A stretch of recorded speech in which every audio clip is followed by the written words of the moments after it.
Hi everyone, आज का lecture हमारा यंग्स डबल स्लिट एक्सपेरिमेंट से रहेगा। Young's double slit experiment light के वेव नेचर को प्रूव करने के लिए किया गया। ठीक है। यंग्स डबल स्लिट एक्सपेरिमेंट में हमने दो स्लिट्स का यूज़ किया। मान लीजिए small D is the distance between the two slits and capital D is the distance between the slits and the screen. ठीक है, ये आपके पास स्क्रीन है। स्लिट्स और स्क्रीन के बीच में डिस्टेंस कैपिटल डी के इक्वल दे रखा है।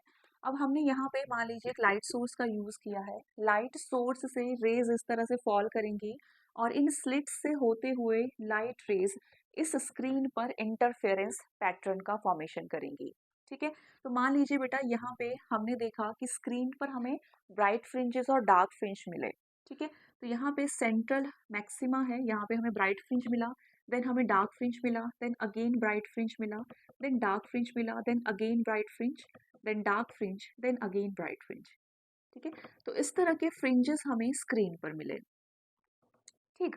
अब देखो, ये जो फ्रिंजेस फॉर्म होते हैं ये वेव्स की वजह से फॉर्म होते हैं। ठीक है। जहाँ पे ब्राइट फ्रिंजेस बने हैं वो कैसे बने होंगे, वो वेव्स की जैसे आपके पास मान लीजिए दो वेव्स हैं। ठीक है। अगर waves crest to crest interfere करें और ट्रफ टू ट्रफ इंटरफेयर करें तो इस तरह के इंटरफेरेंस को कहा जाता है कंस्ट्रक्टिव इंटरफेरेंस, और इससे आपको ब्राइट फ्रिंज मिलेगा स्क्रीन पर। ठीक है। लेकिन अगर वेव्स मान लीजिए इस तरह से इंटरफेयर करें, ठीक है, अगर वेव्स का क्रेस्ट टू ट्रफ इंटरफेरेंस हो और ट्रफ टू क्रेस्ट इंटरफेरेंस हो तो इस तरह के इंटरफेरेंसेस को कहा जाता है डिस्ट्रक्टिव इंटरफेरेंस, और इस केस में आपको डार्क फ्रिंज मिलेगा। ठीक है। लेकिन हमें यहाँ पे ब्राइट और डार्क फ्रिंजेस मिले जो कि लाइट की हेल्प से हमें मिल रहे हैं, यानी कि लाइट का भी वेव नेचर होता है। ठीक।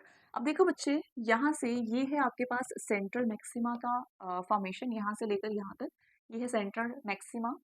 ठीक है। अब देखो, हमसे पोजीशन ऑफ एनथ मैक्सिमा पूछी जाती है। ठीक है। यहाँ से लेकर मान लीजिए ये आपके पास एनथ मैक्सिमा है, ये ब्राइट फ्रिंज है और जिसे हमने एक्सेन से शो कर रखा है। ठीक है। So distance of nth maxima from the central maximum, इसकी वैल्यू होती है n lambda D over small d के इक्वल। जैसे मान लीजिए यहाँ पे 1 2 3 4 फोर्थ मैक्सिमा है, तो फोर्थ मैक्सिमा का डिस्टेंस सेंट्रल मैक्सिमम से होगा 4 lambda D over small d के इक्वल। ठीक है। अब देखो बच्चे, इसके बाद एक डार्क फ्रिंज होगा, देन अगेन ब्राइट फ्रिंज होगा। ठीक है। तो मान लीजिए सेंटर से इस nth डार्क फ्रिंज का डिस्टेंस क्या होगा। ठीक है। Distance of nth dark fringe from the central maxima, ये होता है 2n-1 lambda over 2 capital D over small d के इक्वल। ठीक है। अगर आप किसी डार्क फ्रिंज की पोजीशन निकालना चाहते हो सेंट्रल मैक्सिमा से तो आप इस फॉर्मूले का यूज करेंगे, लेकिन अगर आप किसी nth ब्राइट फ्रिंज का डिस्टेंस निकालना चाहते हैं सेंट्रल मैक्सिमा से तो आप इस फॉर्मूले का यूज करेंगे। ठीक है। साथ ही साथ बेटा, आप इन फ्रिंजेस की विड्थ भी निकाल सकते हो। ये है डार्क फ्रिंज की विड्थ और ये है आपके पास ब्राइट फ्रिंज की विड्थ। ठीक है। डार्क फ्रिंज की विड्थ एंड ब्राइट फ्रिंज की विड्थ दोनों सेम होती है यंग्स डबल स्लिट एक्सपेरिमेंट के केस में, और ये होती है lambda D over small d के इक्वल। तो ये रहे सारे formulas Young's double slit experiment से। ठीक है। अब हम बेटा इन फॉर्मूले की हेल्प से क्वेश्चन सॉल्व करेंगे अपना। तो आपके पास क्वेश्चन में गिवन है, in a Young's double slit experiment red light of lambda is equals to 6000 Armstrong is used and nth bright fringe is obtained at a point P on a screen. Keeping the same setting, the source is replaced by green light of 5000 Armstrong and now n plus 1th bright fringe is obtained at a point P. Calculate the value of n. ठीक, आपके पास question में देखो, सबसे पहले हमने red light का use किया। ठीक है।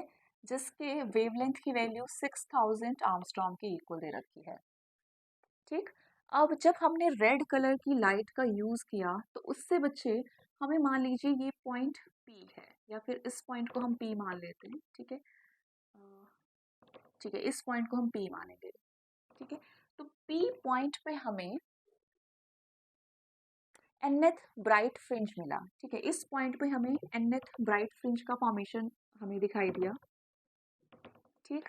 अब देखो बच्चे, सेंटर से लेकर पी पॉइंट ये इसे हम xn के इक्वल अज्यूम कर सकते हैं और हमें पता है कि position of nth bright fringe from the central maxima, इसे निकाल सकते हैं हम xn is equals to n lambda d over small d से।